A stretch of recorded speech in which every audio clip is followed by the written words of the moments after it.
कमलों में त्रिवार बंदगी करते हुए मेरे मन मंदिर के आराध्य प्रातः स्मरणीय परम पूज्य गुरुदेव जी, अतुलनीय वंदनीय संत समाज, समस्त संत गुरुजनों के चरण कमलों में त्रिवार बंदगी करते हुए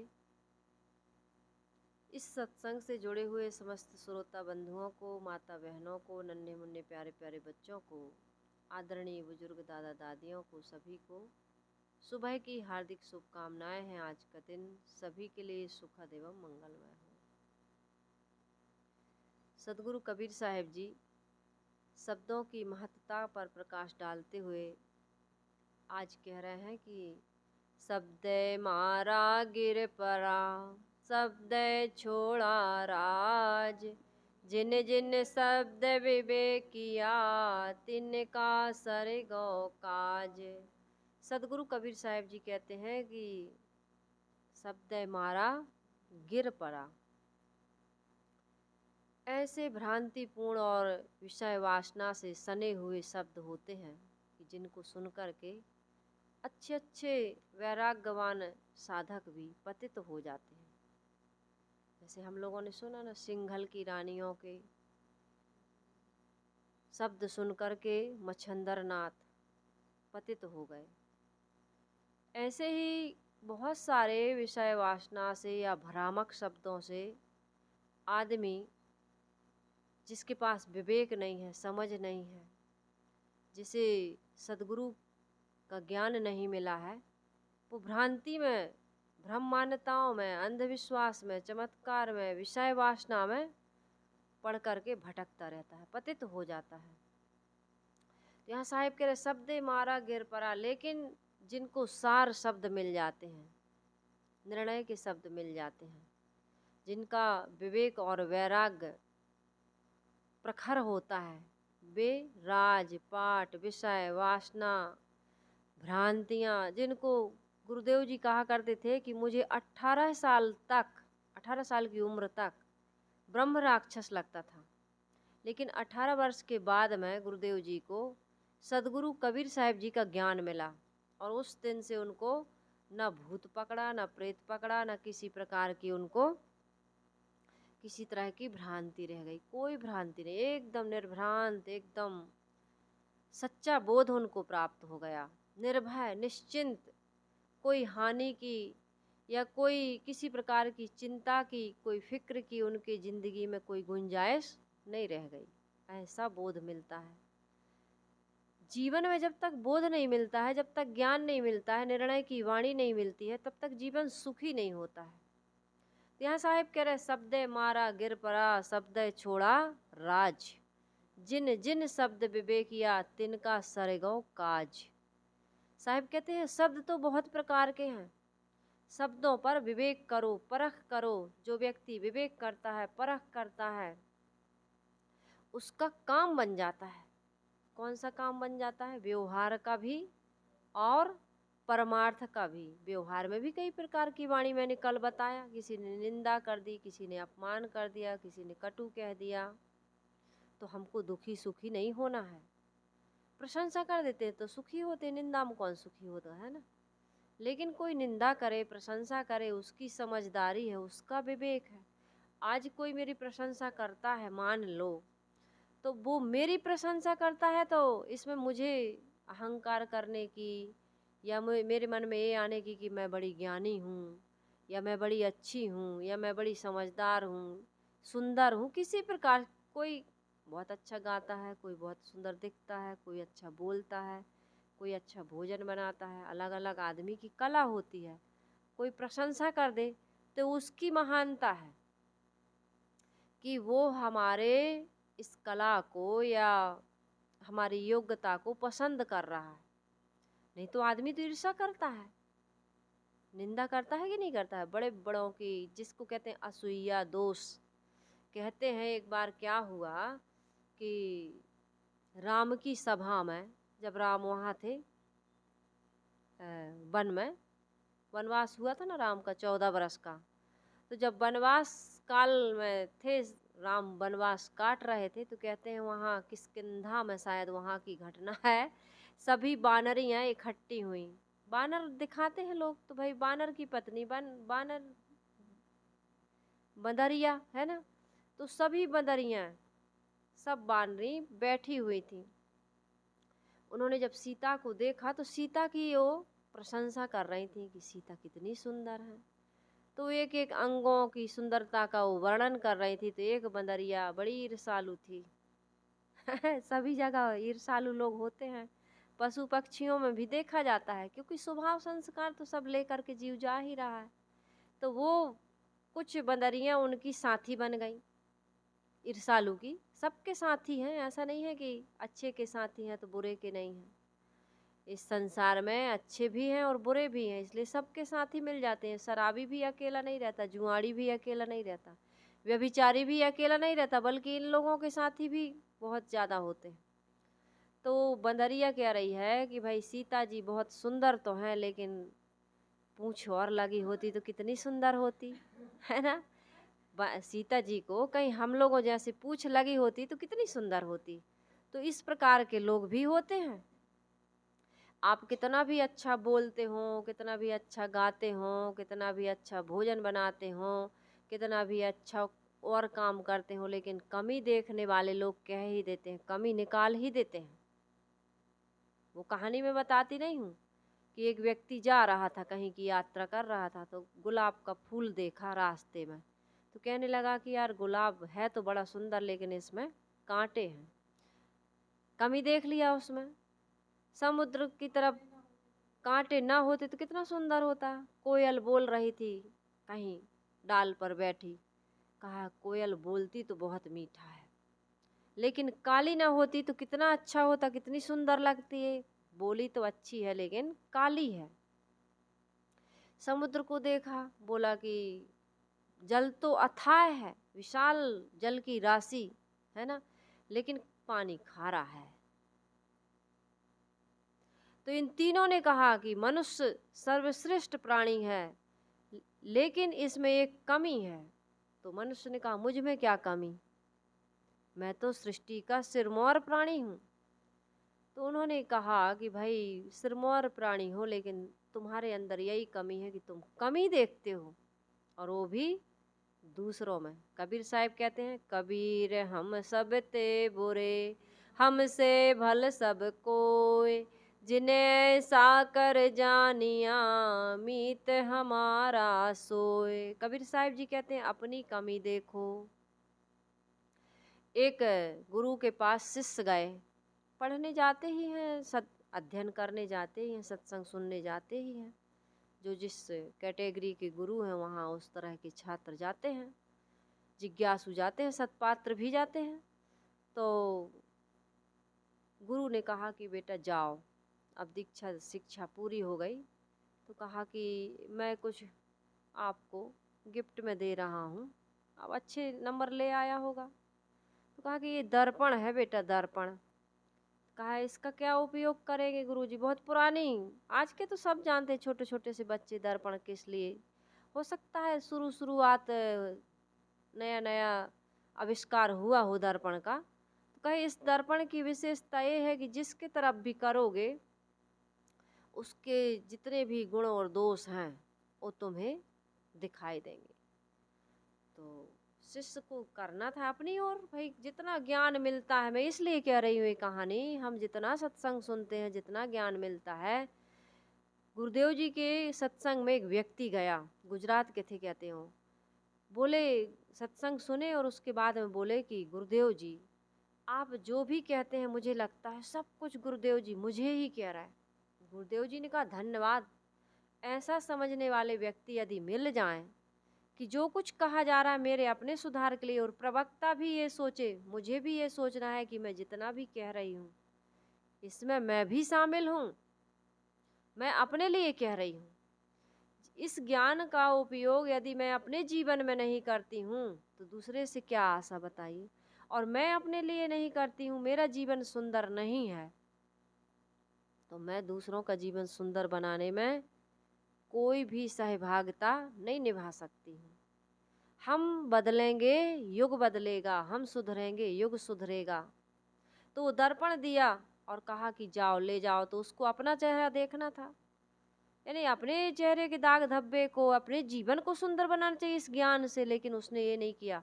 इसकी तरफ घुमा देता था, उसकी तरफ घुमा देता था, सबकी तरफ घुमाता था, सब में कमी ही कमी, कमी ही कमी।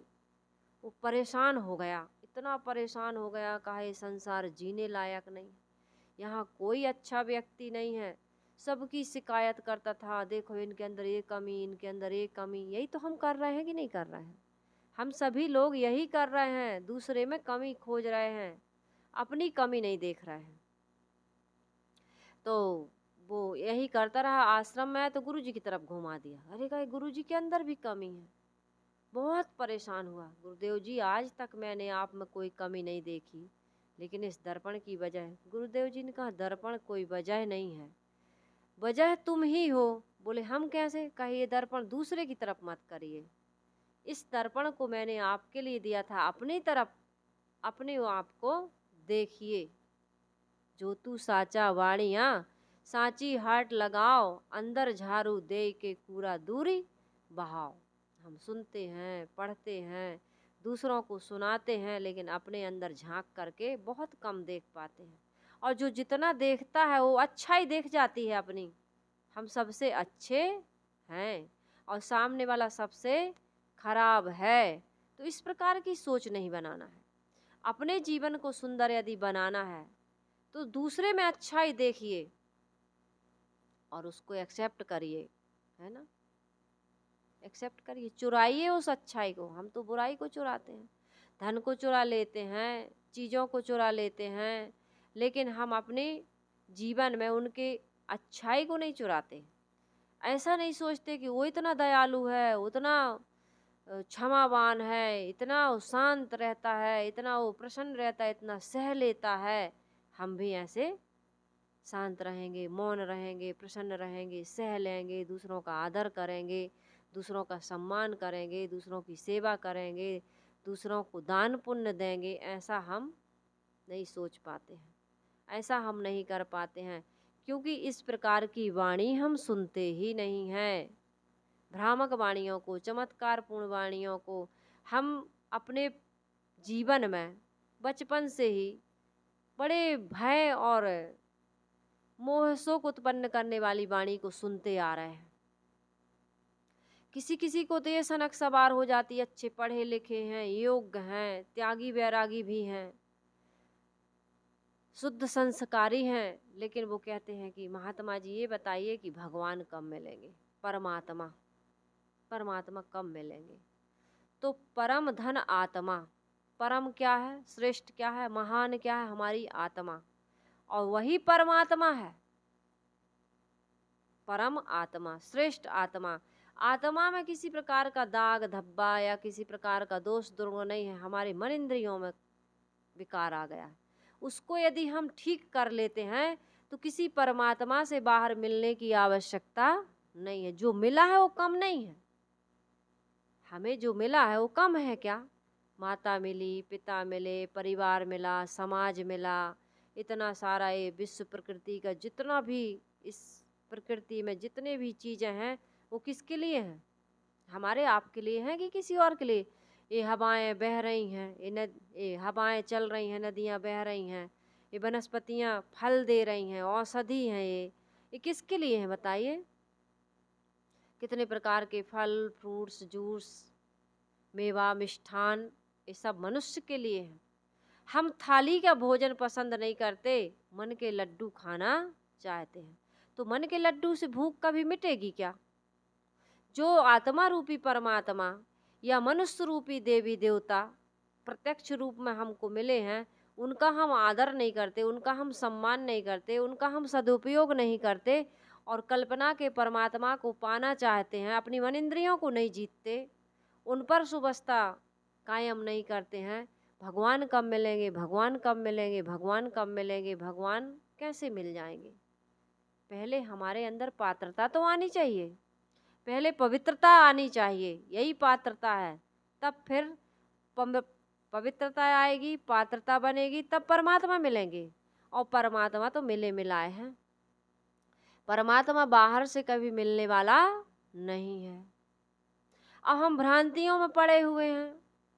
घर से निकले और काना मिल गया, अरे सब काम बिगड़ जाएगा, अब हमारा काम सफल नहीं होगा। अब भय भय आ गया, कहाँ तुम्हें परमात्मा का दर्शन हो सकता है? अंदर ही में बैठा है आत्मा रूपी परमात्मा, कहाँ बैठा है? अंदर तेरे अंतर्यामी, और रोज तुझे बतलाता है, रोज तुझे समझाता है, भला बुरा क्या करना तुझको राह तुझे दिखलाता है।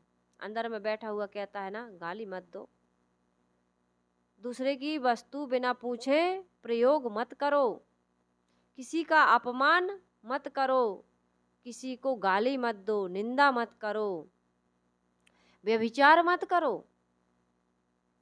पति हो पत्नी हो, पति पत्नी में संयमित रहो, है ना, ब्रह्मचर्य से रहो, पवित्र रहनी, पवित्र आचरण से रहो। अब 60 वर्ष का बूढ़ा मेरे पास फोन किया था, कह रहा जब से हमने आपका सत्संग सुना तब से कोई ऐसा, मैं सच्चाई बता रहा हूँ दीदी, ऐसे करके बोला, ऐसी ऐसी बातें बताया, बड़ा सरल बड़ा विनम्र ऐसी बातें बताया। मुझे आश्चर्य हुआ, बताइए इतनी उम्र में भी आदमी ऐसा जीवन जी रहा है।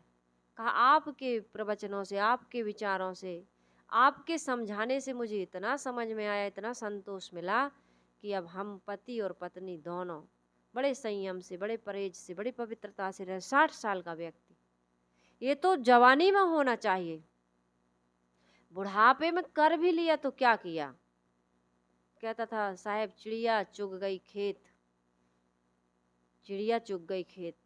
जीवन भर सुनते रहे, जीवन भर हम पढ़ते रहे, जीवन भर हम संत महात्माओं की सेवा करते रहे, लेकिन ये समझ हमको नहीं मिली थी। आदमी घर से निकलता है, काना मिल गया, घर से निकला तैयार होके और कहा कि अरे अरे अरे रुको, अरे यार सब काम बिगड़ गया, बिल्ली ने रास्ता काट दिया। और वो जानता ही नहीं था कि बिल्ली रास्ता काटती है। मित्र ने कह दिया, माता पिता ने कह दिया, किसी ने भाई ने कह दिया, जा रहे थे, उनके मन में ये था ही नहीं विचार कि बिल्ली ने रास्ता, अरे बिल्ली इधर से उधर हो गई और क्या हुआ। आज न्योला दिख गया कि आज तो भैया पैसे ही पैसा मिलेंगे, आज तो सब काम बन जाएंगे। ये जानवर के दिखने से या रास्ता काटने से तुम्हारे हमारे काम बन जाते हैं, बिगड़ जाते हैं। बात किसने दिमाग में डाल दी? हमारे मन में ये मान्यता किसने दृढ़ा दी? शब्द की मार से हम कितने व्याकुल हैं, कितने व्यथित हैं, कितने परेशान हैं। हम जा रहे थे, किसी ने छींक दिया, है ना, छींक दिया किसी ने, तेली मिल गया, धोबी मिल गया, छूछा घड़ा मिल गया, भयभीत हो जाते हैं, काम बिगड़ जाते हैं। कहीं जाते हैं तो हम पंचांग देखते हैं, देखते हैं कि नहीं देखते हैं, लोग पंचांग देखते हैं। ये सब इसलिए है कि थोड़ा सा ठहरिए, थोड़ा सा विचार करिए, थोड़ा सा समझदारी के साथ काम करिए। ऐसा नहीं कि मन में उठा, मन में तो अनेक विचार उठते रहते हैं, और हमारे मन में जो विचार आए हम तुरंत कर दें उस काम को, तो हो सकता है हमारा काम बिगड़ जाए। इसलिए थोड़ा सा पंचांग देखने की बात कही गई। थोड़ा सा कोई काना मिल गया, बिल्ली मिल गई, कुछ मिल गई, हो सकता है किसी ने इसलिए कहा हो कि थोड़ा ठहर जाओ, थोड़ा रुक जाओ, लेकिन हमने अब विचार करना बंद कर दिया। हमें कहा गया तो हम वही बात मान लिए। अरे तेली तेल निकालता है, उस तेल को खा करके और हाथ पैर में लगा करके तुम जाते हो, सिर में, हाथ में, पैर में लगा के जाते हो नहीं? उसी की सब्जी बनाई, खा के निकले और अपने शरीर में लगा के निकले, है ना। तेल फूल चुपर के जाते हो कि नहीं छत्तीसगढ़ी में? तेल फूल चुपर के चल दिए, खा के चल दिए, और तेल ही मिल गया बेचारा तो अशुभ हो गया। जिस मटके का पानी पी के निकले हो, अब फ्रिज का पीते हो अलग बात है, ये आज की बात थोड़ी है। जब मटका चलता था, मटके का प्रयोग करते थे लोग, तब की मान्यता है ये, है ना। आज भी चलता है कितने घरों में। तुम उसका पानी पी कर के निकले और धोबी मिल गया या कुम्हार मिल गया तो तुम्हारा काम बिगड़ गया। छूछा घड़ा मिल गया तो काम बिगड़ गया, और पानी पी के निकले हो। तो ये सारी बातें आदमी के जीवन में, ये नीच जाति का है, और नीच जाति के लोगों ने पूरा घर बनाया है। यदि वो नीच जाति के घर ना बनाए ना, तो कोई पंडित पुरोहित घर बनाने आता है? पंडित पुरोहित कपड़ा बनाने आता है, बुनने आता है? कोई नहीं आता है। उस नीच जाति का कितना अपमान करते हो। कैसी नीच जाति? हो सकता है वो तुम्हारे बाप का ही बेटा हो जिसे तुम नीच जाति कह रहे हो। होता है कि नहीं? नीच जाति की स्त्रियों के साथ कितना शोषण होता है। और हो सकता है तुम्हारे बाप की ही वो संतान हो जिसे तुम कह रहे हो तुम नीच हो। किस हिसाब से वो नीच हुआ? नीच स्त्री के साथ तुम्हारे पिता ने संबंध बनाया, तब तुम्हारा पिता या वो बच्चा नीच नहीं हुआ, लेकिन वो स्त्री से पैदा हो गया तो वो नीच हो गया। होता है कि नहीं होता है? बड़े बड़े लोग तो ये मान्यता, ये अंधविश्वास, ये गलत रूढ़िवादिता ये समाज को कितना बर्बाद कर रही है। इसलिए सदगुरु कबीर साहिब जी कहते हैं, इन शब्दों से ऊपर उठ कोई शूद्र नहीं है और कोई ऊंची जाति का कोई ब्राह्मण भी नहीं है।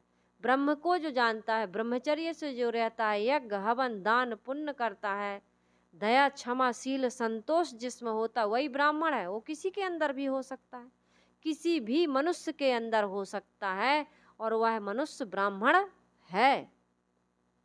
गुरुदेव जी बाग में बैठे थे एक पेड़ के नीचे, और सभी साधु एक एक पेड़ के नीचे बैठे थे। एक पंडित जी आए, कहे कहा साहेब इसमें कोई ब्राह्मण भी है? गुरुदेव जी ने कहा इसमें सब ब्राह्मण ही ब्राह्मण, लेकिन तुम्हारे जैसे नकली ब्राह्मण नहीं है, इसमें सब असली है। कहा नकली? हम कैसे नकली? कहे हाँ, जाति को लेकर के जो अपने आप को ऊंचा मानता है वो नकली है, लेकिन कर्म को लेकर के जो अपने आप को ऊपर उठाता है वो असली ब्राह्मण है।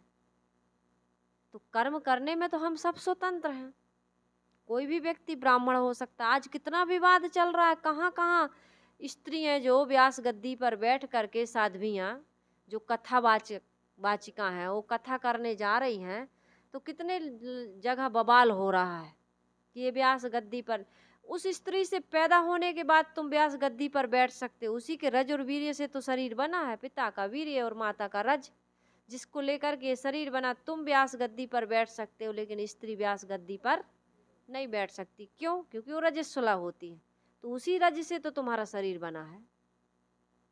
वो तो रजस्वला होती, तुम तो उसी से बने हो।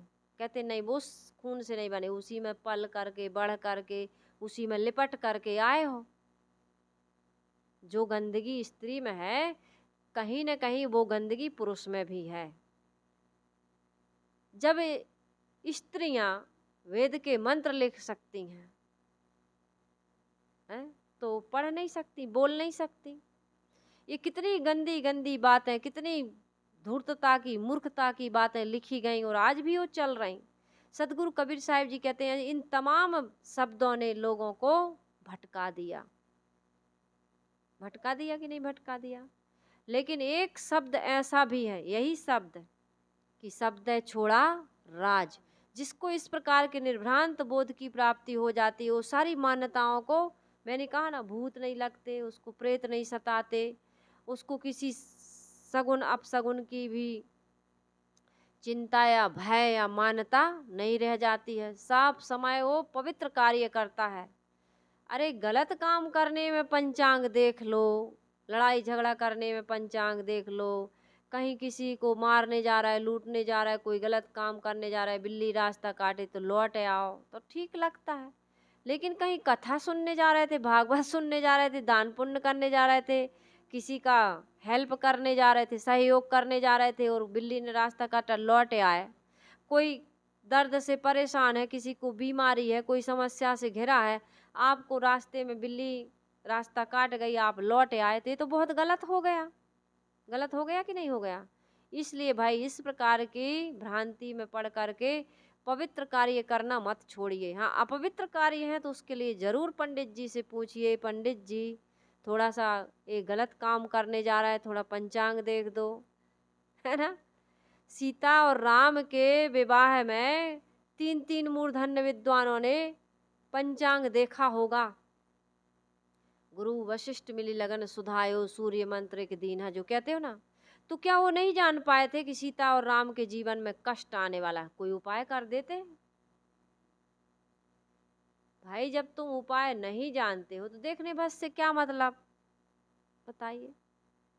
जब उपाय नहीं आता है तो देखने से क्या मतलब निकलेगा, उपाय भी जानिए उसका। तो ये सारी बातों को लेकर के आदमी बड़ा भयभीत है, बड़ा दुखी है, परेशान है। सदगुरु कबीर साहब जी कहते हैं, इन शब्दों से ऊपर उठिए। शब्द मारा गिर पड़ा, शब्द छोड़ा राज, जिन जिन शब्द विवेकिया तिनका सरगो काज। महाराज महात्मा बुद्ध ने शब्द सुना, कौन सा? ज्ञान के शब्द सुने। बूढ़ा भी हो जाओगे, रोग भी लग जाएगा, एक दिन मर जाओगे, और प्रसव में पीड़ित व्यक्ति स्त्री को देख लिया, अरे बड़ा कष्ट होता है, कष्ट होने के बाद बच्चा पैदा होता है, हम किसी स्त्री से संबंध करेंगे तो एक स्त्री को कष्ट ही देंगे, इसलिए हमको अखंड ब्रह्मचर्य से रहना है। कितने पुरुष ऐसे निकल जाते हैं कि स्त्री को, स्त्री जाति को हम माँ मानते हैं। जितने साधु हैं, संत हैं, महात्मा हैं, पवित्र आत्मा हैं, ये स्त्री जाति को माँ का दर्जा देते हैं, आदि शक्ति जगदम्बा के रूप में देखते हैं, और है ही आदि शक्ति जगदम्बा। पतित लोग हैं जो आदि शक्ति जगदम्बा से पैदा होकर उसी जगदम्बा को उसी का विनाश कर देते हैं। ये दुर्गा को रख कर के 9 दिन के बाद पानी में प्रवाहित करना, ये मुझे बड़ा कष्ट लगता है कि 9 दिन जिसको पूजा उसको तुमने पानी में विसर्जित कर दिया। इसी प्रकार से तुम स्त्रियों के साथ, जिस स्त्री जाति से पैदा होते हो, यदि तुम्हें संतान की उत्पत्ति करना ही है तो 1-2 संतान के बाद स्त्री का सम्मान करना सीखो। नहीं सीखना चाहिए।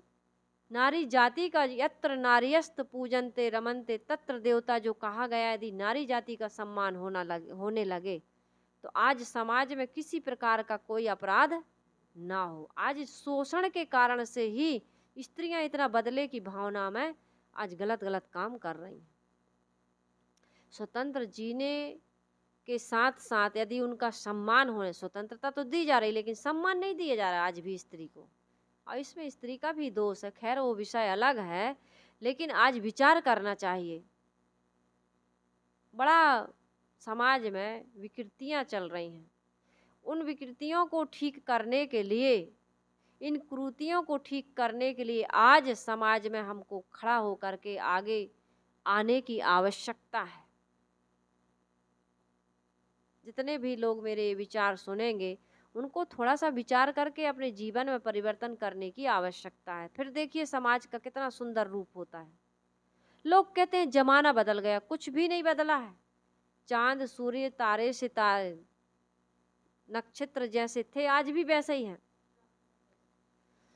पहले पानी ठंडा था, शीतलता देता था, मीठा था, आज भी तो है वैसे ही।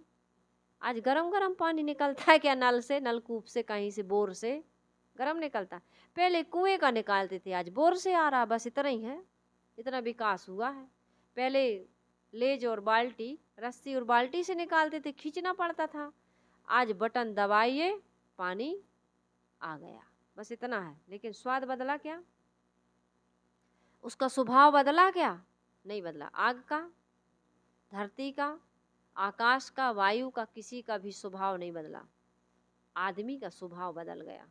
पहले लोग हरिश्चंद्र की कथा सुनते थे और कहते थे कि हम भाई सत्य पर अडिग हैं, हम सत्य को नहीं छोड़ सकते हैं। सत्य के महत्व को समझते थे लोग और अपने जीवन को सुंदर बनाते थे, चाहे कुछ भी बलि और कुर्बानी देना पड़े, लेकिन सत्य को, ईमान को, धर्म को, अपने कर्तव्य को नहीं छोड़ते थे।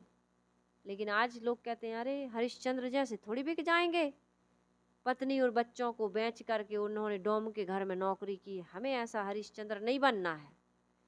देख लिया, सत्य धर्म पालन करने में बड़ा कष्ट होता है। अच्छे अच्छे धर्मात्माओं को, पुण्यात्माओं को भी शरीर से कष्टित देखा जाता है। हम पाप आत्माओं को देखते हैं बड़े सुखी हैं वो।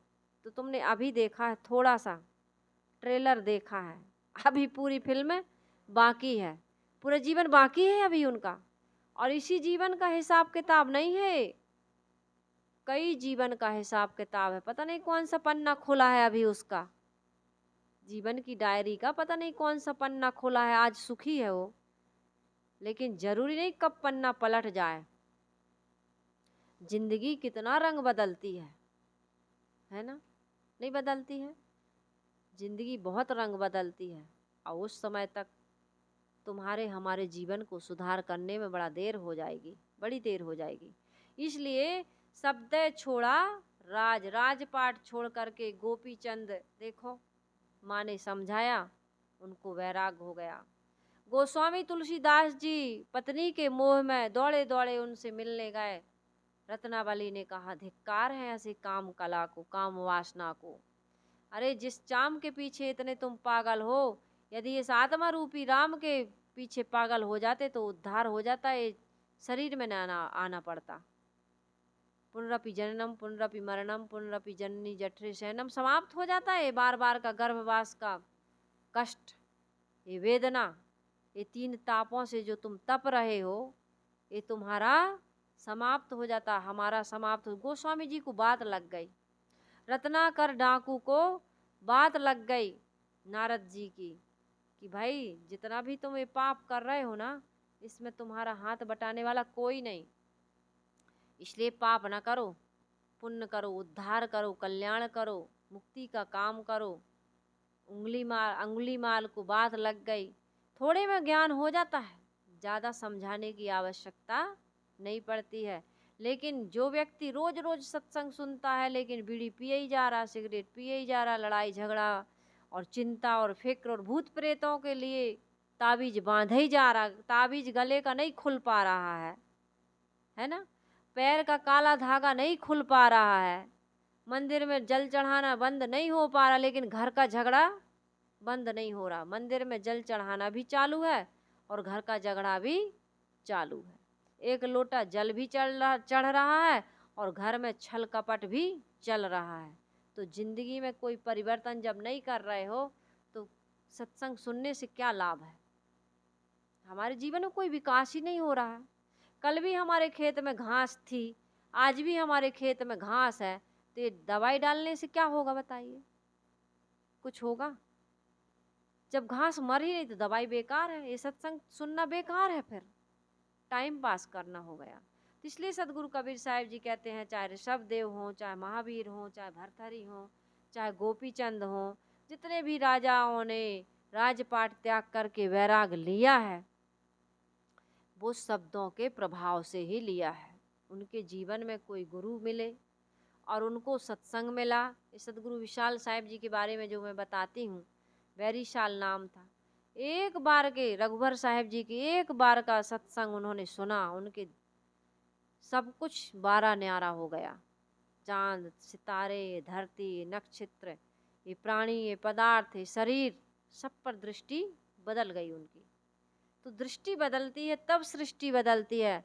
हमको दृष्टि बदलने की आवश्यकता है। सदगुरु कबीर साहिब जी कहते हैं कि एक शब्द राग कराता है और दूसरा शब्द वैराग भी कराता है। इसलिए शब्दों की महत्ता पर ध्यान देते हुए हमें सार शब्दों का चयन करना चाहिए। सदगुरु कबीर साहिब जी शब्द पर से बहुत सुंदर सुंदर बात, बहुत सुंदर सुंदर साखियाँ कह रहे। साहिब कहते हैं, शब्द हमारा आदि का पल पल करहु याद, अंत फलेगी माहली ऊपर की सब बात। शब्द हमारा आदि का, आदि अर्थात मूल का, आरंभ का, अपने स्वस्वरूप का परिचय देने वाला है। आदि इस संसार में सबसे मूल्य, बहुमूल्य या महत्वपूर्ण कोई वस्तु है तो हमारा निज स्वरूप चेतन आत्मा, जिसका मैंने थोड़ा सा जिक्र शुरू में किया कि आत्मा ही परमात्मा है। बाहर से परमात्मा मिलने वाली चीज ये उधार का सौदा है। इस संसार का नियम है, जो भी मिलेगा वो छूट जाएगा। छूट जाएगा कि नहीं छूट जाएगा? छूट रहा है कि नहीं छूट रहा है? जो मिलता है वो छूट जाता है, जुड़ता सो टूट जाता, जन्म लिया सो मर जाता है और परिवर्तन ही रह जाता। कुछ ऐसे है। गुरुदेव जी का हृदय के गीत में बहुत सुंदर एक कविता है कि जो भी मिलता है सब कुछ क्षणभंगुर है, सब कुछ यहाँ परिवर्तनशील है। संयोग का वियोग होता है और जन्म का मृत्यु होती है। इसलिए बाहर से जो भी मिलेगा वो एक रस रहने वाला नहीं है। लेकिन अपना आपा, अपने आप से हम कभी जुदा हो सकते हैं क्या? नहीं हो सकते, कभी अलग नहीं हो सकते हैं।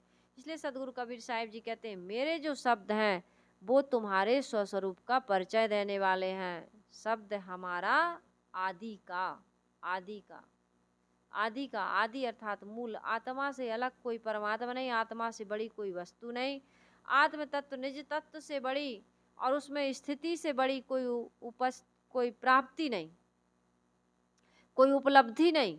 इसलिए अपने स्वरूप में ठहरने का हम काम नहीं करते, बल्कि बाहर कोई लोक में, कोई परमात्मा में हम स्थित होने के लिए कहते हैं भैया कोई नाम दान दे दो, है ना, कोई नाम दे दो, कोई रास्ता बता दो। तो ये कोई नाम कोई रास्ता बाहर जाने के लिए मत पूछिए, आप बाहर भटकने के लिए मत पूछिए। अरे नाम क्या, अपनी आत्मा का जाप करो ना। आत्मा राम, अपना आत्मा ही अपना राम है, वही निज तत्व है, वही परम तत्व है, वही श्रेष्ठ तत्व है, वही अमर तत्व है। जो कुछ भी कह दो, इसके अलावा कहीं भी तुमको कुछ मिलने वाला नहीं है। तो शब्द हमारा आदि का, उसको पल पल याद करो, भूलो मत एक भी क्षण।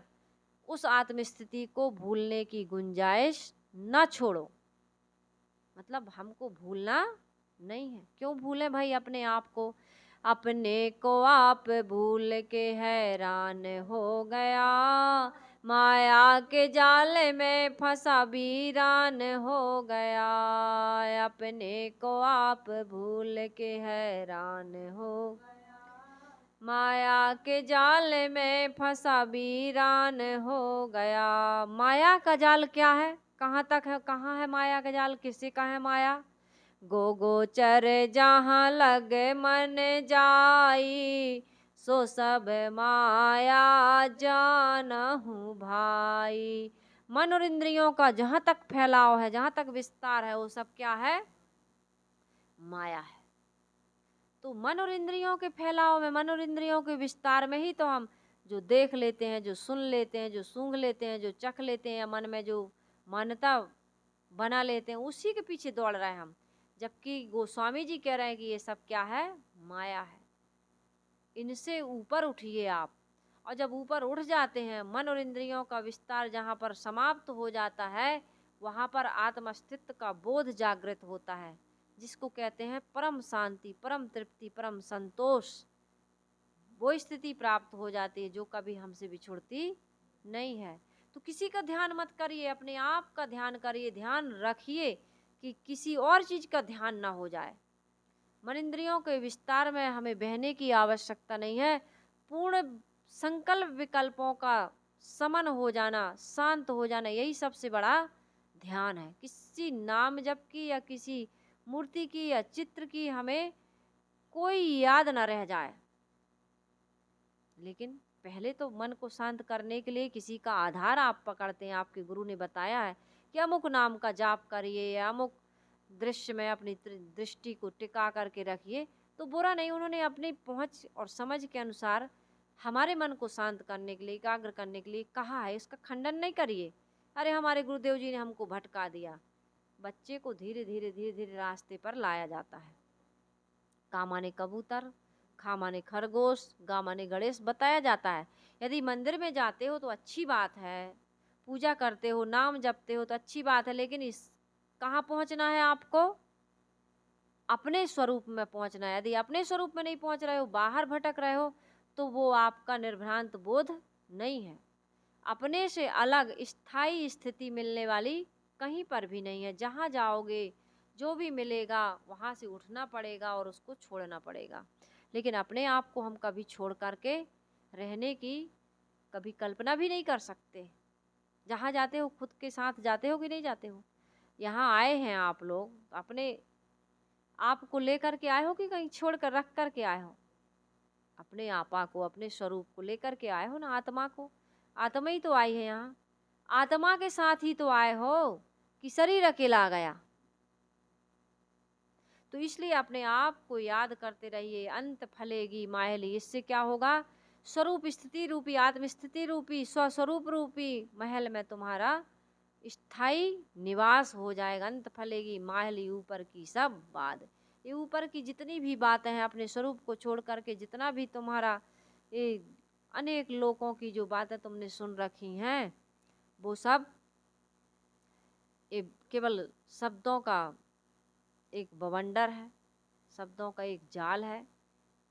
इसमें हमारी स्थिति नहीं हो सकती है। इसलिए साहब कहते हैं नित पारख प्रकाश जो सोई निज घर जान, बसै आनंद अटारी। यह स्वरूप स्थिति ही आनंद अटारी है, और कोई आनंद अटारी बाहर से मिलने वाली कहाँ है बताओ? किसी को दिखी आज तक? दिखाई दी कोई दूरबीन ऐसा बना हो जिससे किसी ने देख लिया हो? ये तो दूर दृष्टि, दिव्य दृष्टि से हम देख रहे हैं, वहाँ लोक बना हुआ है, ये तो हमारी कल्पना की बातें हैं। अपने लोक में पहले स्थित हो जाओ, अपने जो मिला है उसका पहले सदुपयोग कर लो, उसके बाद में यदि तृप्ति ना मिले तो कहीं जाना, पहले अपने में तो संतुष्ट हो जाओ, अपने में तो शांत हो जाओ। सदगुरु कबीर साहिब जी कहते हैं, आखिर तुम मकान बनाते हो, मकान बनाते हैं ना हम लोग, और उस मकान में हम ना रह पाए, ना रहें, जीते जी मर जाए उसकी बात अलग है। यदि हमने मकान बनाया और उस मकान में ना रहे तो कितनी बड़ी मूर्खता है। बारिश में भीगते रहें, ठंडी में ठिठुरते रहें, है ना, और गर्मी में तपते रहें, तो हमारी मूर्खता है कि नहीं है? इसी प्रकार से हमारे स्वस्वरूप आत्मा राम में स्थित यदि हम नहीं हो रहे हैं, यदि आत्मस्थिति को प्राप्त नहीं कर रहे हैं, तो फिर इस आत्मा का हमने सत्कार नहीं किया। इसलिए संगमरमर के पत्थर से चमकते हुए भवन में पहुंच करके आदमी को जिस प्रकार से बड़ा संतोष मिलता है कि यार धूप में कहाँ तप रहे थे, बारिश में कहाँ भीग रहे थे, ठंडी में कहाँ ठिठुर रहे थे, इतना बढ़िया मजबूत पुख्ता सहारा मिल गया इस मकान से, अब कभी निकलेंगे नहीं। ऐसे ही तो चाहोगे ना, जहाँ सुंदर मकान। तो अपना जो स्वरूप आत्मा राम है ना, उसमें यदि हमें ये स्थिति मिल गई, और मिलेगी कब? जब काया को सींचना बंद करेंगे, जब मन विकारों से अपनी इंद्रियों को रोक लेंगे, जब हमारा अंतःकरण पवित्र हो जाएगा, जब हमारा मन शांत हो जाएगा, तब हमें अपने स्वरूप में स्थिति मिलेगी। और वहाँ जिस व्यक्ति को एक बार स्थिति मिल जाती है, उस व्यक्ति के लिए संसार के सारे भोग ऐश्वर्य तुच्छ हो जाते हैं, फिर वो कहीं भी अटकता और भटकता नहीं है, संसार सारा धूल गर्दा हो जाता है उसके लिए। इसलिए तो सदगुरु कबीर साहिब जी ने कहा, ये संसार सकल है मैला, है ना, ये पीक दान खाक दान के समान लगने लगता है। इसके लिए वो लड़ाई झगड़ा चोरी हिंसा व्यभिचार बलात्कार करना बंद कर देता है, अपने आप छूट जाता, छोड़ना नहीं पड़ता। इसलिए संत गुरु की शरण में जाइए, सार शब्दों का अपने जीवन में ग्रहण करिए, चयन करिए, उसके अनुसार जीवन बनाइए। तब देखिए इस मानव जीवन की प्राप्ति से आपको कितनी बड़ी उपलब्धि मिल जाएगी कि जिसको पाकर के आप हम सब कृतकृत हो जाएंगे। और अपने जीवन को इस तरह से बनाने की आवश्यकता है। सदगुरु कबीर साहिब जी कहते हैं कि जब किसी कारण से मन बेचैन होता है, तब मित्रों स्वजनों एवं सब सुविधाओं से भरा हुआ भव्य भवन भी कैसा लगता है? जेल खाना लगता है ना। ऐसा लगता है कि हम शमशान में रह रहे, घर में नहीं रह रहे, घर में रहते हुए। इसी प्रकार से आत्मा रूपी परमात्मा के होते हुए भी मन में विकार भरा है, इंद्रियों से हम गलत क्रिया कर रहे हैं, तो ऐसे ही लगता है हम बिल्कुल अधूरे हैं, अल्पज्ञ हैं, किंचित हैं, कठपुतली हैं, हम तो कुछ भी नहीं हैं। हमें बड़ा असंतोष बना रहता है। तो इस असंतोष को मिटाने के लिए सत्संग में जाइए, सार शब्दों का चयन करिए और अपने जीवन में परिवर्तन करिए, थोड़ी सी समझ को अपने तरफ घुमाइए, तब देखिए जीवन में आनंद ही आनंद की प्राप्ति होती है। जिस आनंद और आत्मतृप्ति के साथ संसार के महापुरुषों ने जीवन जिया और इसकी विशेषता की गाथाएं गाईं, उसी प्रकार से हम भी गाने लगें, हम सबका ऐसा जीवन बन जाए। इन्हीं शुभकामनाओं को लेकर के मैं आप सबके बीच सदगुरु कबीर साहिब जी की वाणी लेकर के आती रहती हूँ। आप सबकी जो भी मेरी योग्यता और क्षमता के अनुसार मैं टूटी फूटी सेवा करती हूँ। आप इन विचारों से यदि लाभान्वित होते हैं तो मैं अपनी मेहनत को, अपने परिश्रम को सफल समझूंगी। आप सभी लोग अपनी सुंदर सुंदर प्रतिक्रियाएं हमें देते रहिए और सदगुरु के प्यारे बन जाइए और जीवन में सद्गुण सदाचरण को धारण करके अपने स्वरूप में स्थित होने का काम करिए। इन्हीं शुभकामनाओं के साथ आइए हम सभी लोग गुरु वंदना कर लेते हैं।